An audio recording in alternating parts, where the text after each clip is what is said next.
அன்பான மக்களே, ஐயோ ரொம்ப சந்தோஷமாக இருக்குங்க. என்னன்னு சொல்லி பார்த்தீங்க அப்படின்னா, நம்ம சுவாமியோட மூவி வந்து ரிலீஸ் ஆகிருக்கு அப்படின்னு இன்றைக்கி ரிலீஸ் ஆகுது அப்படின்னு சொல்லி நம்ம வந்து சொல்லியிருந்தோம். ஆனால் தேட்டரே ஹவுஸ்ஃபுல் ஆயிடுச்சுங்க. பார்க்குறதுக்கு பயங்கர ஹாப்பியாக இருக்குது, அதை கேட்குறதுக்கே பயங்கர ஹாப்பியாக இருக்குது.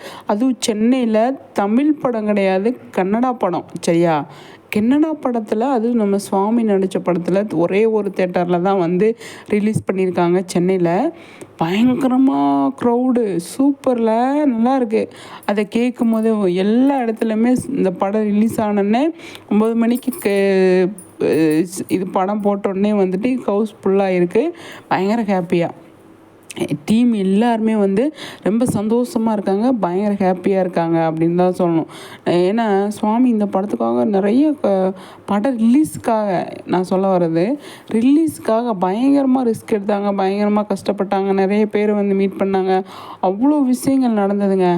சூப்பர். எனக்கு ரொம்ப சந்தோஷமாக இருக்குது. நம்ம சுவாமிக்கு வந்து இந்த மாதிரி ஒரு ரெகக்னேஷன், இந்த மாதிரி ஒரு அங்கீகாரம், இந்த மாதிரி ஒரு ஓப்பனிங் கிடச்சிருக்கு அப்படிங்கும் போது ரொம்ப சந்தோஷமாக இருக்குது.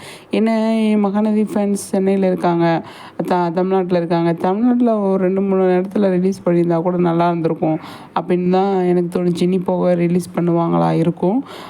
அதேமாதிரி தெலுங்குல வந்து ரிலீஸ் பண்ணியிருந்தால் நல்லா இருந்திருக்கும். நிறைய தேட்டரில் இப்போ கன்னடாவில் ரிலீஸ் பண்ணதை விட கொஞ்சம் கம்மியாகவே ரிலீஸ், அதாவது அங்கே 10 தேட்டர்னால் ஒரு உதாரணத்துக்கு சொல்கிறேன், இங்கே ஒரு 2-3 கூட ரிலீஸ் பண்ணியிருக்கலாம். ஏன்னா ஒரு தேட்டர் ரிலீஸ் பண்ணியிருக்காங்க. ஆனால் சூப்பரில் எப்படி இருந்தாலும் படத்தில் அதாவது தேட்ரு ஃபுல்லாக இருக்குது. அது பயங்கர ஹாப்பிங்க. நல்லா இருக்குது, படம் சூப்பராக இருக்குன்னு சொல்லி நமக்கு வந்து சொல்கிறாங்க.